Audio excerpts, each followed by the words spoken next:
Exodus chapter 2. Now a man of the tribe of Levi married a Levite woman, and she became pregnant and gave birth to a son. When she saw that he was a fine child, she hid him for 3 months. But when she could hide him no longer, she got a papyrus basket for him and coated it with tar and pitch. Then she placed the child in it and put it among the reeds along the bank of the Nile. His sister stood at a distance to see what would happen to him. Then Pharaoh's daughter went down to the Nile to bathe, and her attendants were walking along the river bank. She saw the basket among the reeds and sent for a female slave to get it.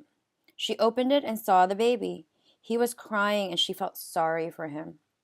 "This is one of the Hebrew babies," she said. Then she asked Pharaoh's daughter, "Shall I go and get one of the Hebrew women to nurse the baby for you?" "Yes, go," she answered. So the girl went and got the baby's mother. Pharaoh's daughter said to her, "Take this baby and nurse him for me, and I will pay you." So the woman took the baby and nursed him. When the child grew older, she took him to Pharaoh's daughter, and he became her son. She named him Moses, saying, "I drew him out of the water." One day, after Moses had grown up, he went out to where his own people were and watched them at their hard labor. He saw an Egyptian beating a Hebrew, one of his own people. Looking this way and that, and seeing no one, he killed the Egyptian and hid him in the sand. The next day he went out and saw two Hebrews fighting. He asked the one in the wrong, "Why are you hitting your fellow Hebrew?" The man said, "Who made you ruler and judge over us? Are you thinking of killing me as you killed the Egyptian?" Then Moses was afraid and thought, what I did must have become known. When Pharaoh heard of this, he tried to kill Moses, but Moses fled from Pharaoh and went to live in Midian, where he sat down at a well.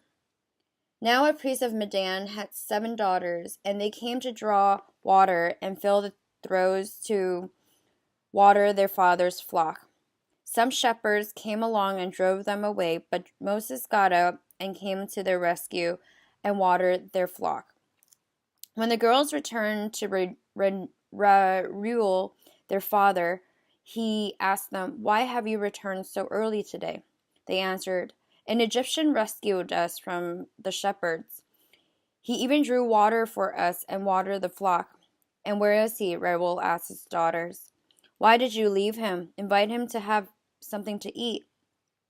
Moses agreed to stay with the man who gave his daughter Zipporah to Moses in marriage. Zipporah gave birth to a son, and Moses named him Gershom, saying, "I have become a foreigner in a foreign land."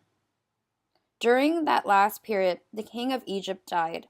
The Israelites groaned in their slavery and cried out, and their cry for help because of their slavery went up to God. God heard their groaning, and he became his covenant with Abraham, with Isaac, and with Jacob.